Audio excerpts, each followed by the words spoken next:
Yeah, so it seems like the topics that you choose and what you want to write about is very sort of instinctual to what sort of interests you. I'm wondering though, do you play with form a lot? It seems like you read like voraciously.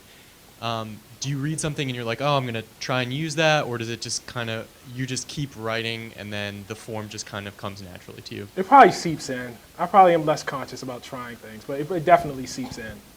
You know, but see, this is why it's important to read people writing in other periods. One of the most best books I ever read. No one knows this. The most eloquent, I think, memoir written by a president was written by Ulysses Grant.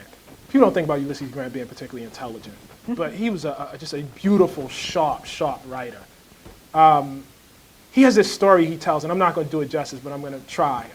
He's out and he's trying to get to the Mexican-American War, which he served in, the Mexican War, which he served in.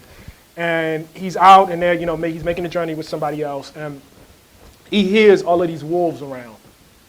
And he gets scared. He thinks that he's in trouble.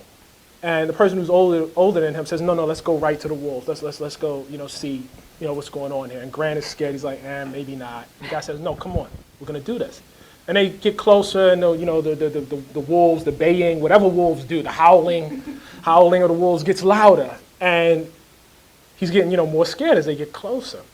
And they finally get there, and he sees two wolves. And he says that when he became president, he tried to remember that story. Because whenever there was a difficult vote, there was always more of them before they are counted.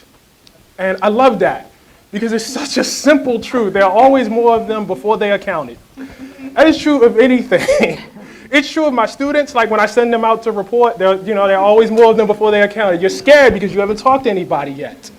It's a great sort of articulation about fear. But he wrote it in just this beautiful 19th century formulation. And people don't write like that today. Not because it's bad or good. They just don't. People just write differently today. And that, that style, that gets into you. That gets into your brain when you're thinking about how to present things and how to, be effective. So I really, try to read things from, different periods. Because different people say things different ways, and some of those things have fallen out of fashion, but not necessarily for good reasons.